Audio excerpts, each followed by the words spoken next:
Bismillahirrahmanirrahim. وَالَّذِينَ هُمْ عَنِ اللَّغْوِ مُعْرِضُونَ وَالَّذِينَ هُمْ لِلزَّكَاةِ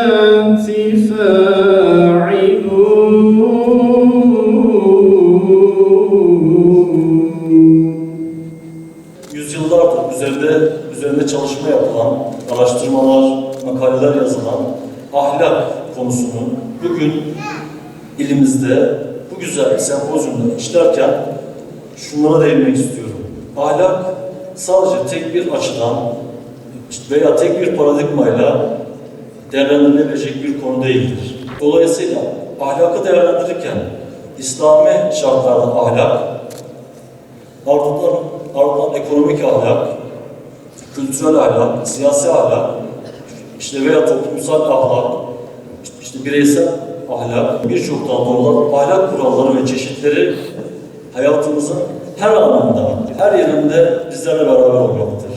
Ahlak her şartta ve her yerde bizlerle beraber olmak zorunda ve şartındadır. Niçin Ahmet Hani sempozyumları yapıyoruz diye düşündüğümüzde 2008 yılında Ali İbrahim Çetin Üniversitesi'ne rektör arkadaşımız atandığında biz de hasbelkader olarak rektör yardımcısı olarak Ali'ye ilk gelişimizdi.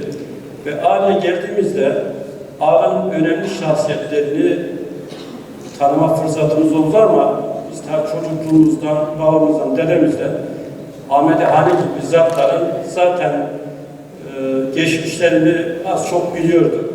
Bu çerçevede rektör hocamıza dedim ki, Sayın Hocam, Ahmet Hani ile ilgili bir tanıtım, bir panel yapsak olur mu dediğimde, tabii ki olur dedi ve ilk 2009 yılında İshak Paşa Sarayı'nda Ahmet Hani çalıştayımız yaptık.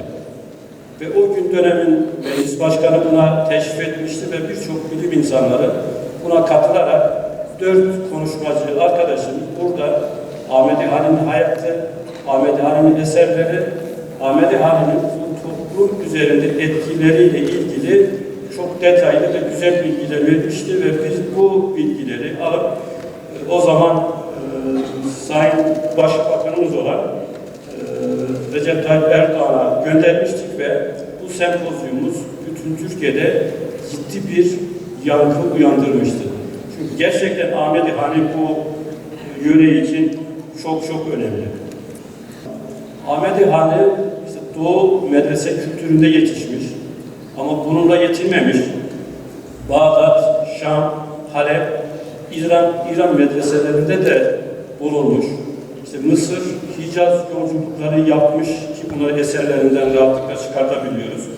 Ve bu kültürel gezilerle de bu bilgisini pekiştirdiğini biz anlıyoruz. Ahmet Hani de çevre halkına faydalı olabilmek amacıyla eserlerini umumiyetle ana dili olan Kürtçe ile kaleme almıştır.